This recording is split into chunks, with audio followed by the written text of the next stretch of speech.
Is Donald Trump's personality a result of his trauma?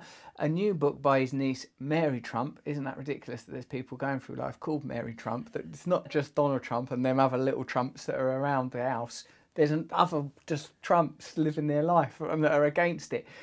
And if he is a traumatised child, how do we absorb that information? And what is this fetishization of the vilification and demonisation of Trump? And does it prevent us from having a comprehensive understanding of the realities of politics, i.e. focusing on this peculiar gargoyle, this bizarre quirk of the political landscape?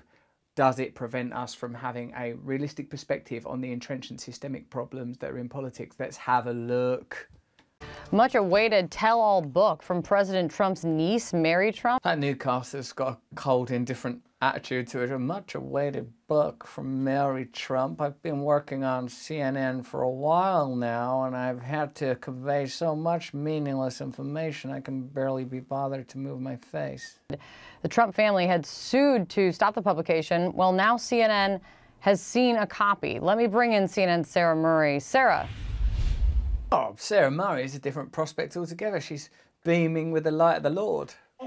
She writes in her book that she's really offended by the way that President Trump invoked her father's memory. Her father was named Fred Trump. I'm not suggesting that Trump is like Hitler, of course, but like it's like the surname Hitler.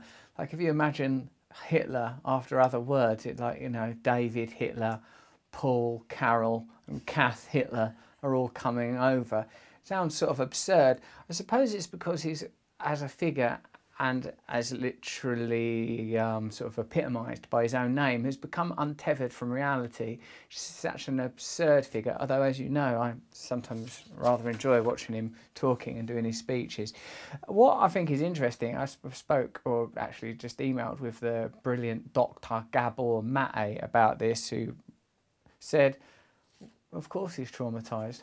I wonder at what point in our evolution we start to look at people from the, if not transcendent perspective, then certainly a higher perspective, and consider that given that anybody that's willing, you know, whether it's Hillary Clinton or Barack Obama or Donald Trump, anyone who's willing to put himself through the level of trauma and the degree of challenge, the degree of difficulty that becoming president must encompass, you'd have to be kind of mad. Not to mention, it's a peculiar construction.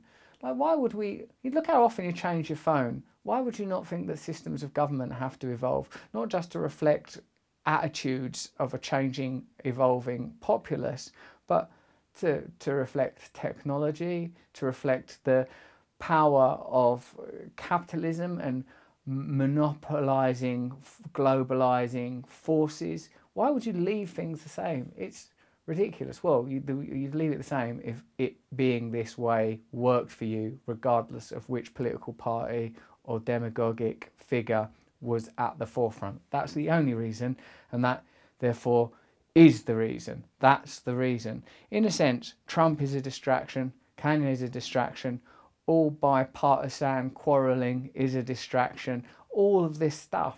All of it, until if real change is what people want, then I suppose we have to alter our own perspective, our own attitude, what we're willing to sacrifice and change in our own life, or we must accept that we will remain part of the mangled morass, wrangled continually for the utility and convenience of powerful elites in various forms, in various nations. No real change without awakening. She goes on to say, every time you hear Donald talking about how something is the greatest, the best, the biggest, the most tremendous, you have to remember that the man speaking is still, in essential ways, the same little boy who is desperately worried that he, like his older brother, is inadequate, and that he, too, will be destroyed for his inadequacy. Haven't you ever examined your own psychological landscape and discovered that deep within yourself are core fears that you are not good enough, that you will end up destitute and alone and broken, and that you are destined somehow to fail? I know I have these feelings, and I've made no secret of my problems with addiction and mental health, but I feel that that thread runs through all of us, perhaps because of the inherent knowledge that our identity, our constructed egoic identity, is transient and not real, and we're so invested in the theatrics of persona. Hello, I'm me, I'm living my life, I'm Donald Trump, or whatever particular entity or identity you're parading before the world, knowing in your heart of hearts that you are going to die, that all of us are going to die, that the earth itself will one day be engulfed in flames, that the cosmos will end. Why is it that we engage in temporal, hierarchical power plays that exist only on a limited level? Donald Trump, I suppose what I'm saying is, worthy of sympathy. I think that this is how I want to approach life now, that if I were to meet powerful people, I did meet Donald Trump once, as I've told you in these videos, and Boris Johnson. From now on, I'm going to talk to them like what they are. Mental health patients that haven't yet had the good fortune to find themselves institutionalised. Are you all right, mate? Okay. And the president! Okay, fair enough. Sit down nicely. Yeah, do you want a cup of tea? Do you want a glass of water? The most powerful is the best. Yes, no, you're doing ever so well. It's terrific. You're a good boy. You're a good boy, and mummy and daddy love you, and it's all going to be okay.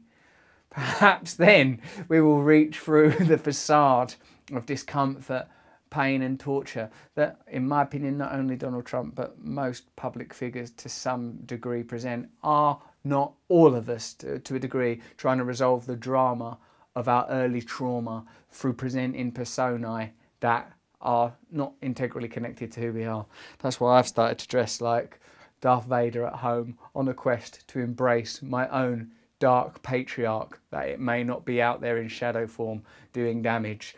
I urge you, be sympathetic to Donald Trump, be sympathetic to your leaders, and indeed banish that position from your mind.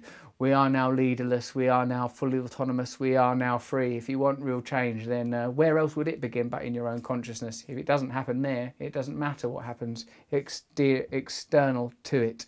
So, Donald Trump may be a product of childhood trauma. We are all the result of childhood trauma. All our institutions and systems are the results of warped egoic structures, of unawakened traits. Continue to awaken yourself. Get yourself a nice robe. And what you've not known is all the way through this, these are the socks and shoes that I've been wearing. So that's who I am deep down, just below the surface. Thank you.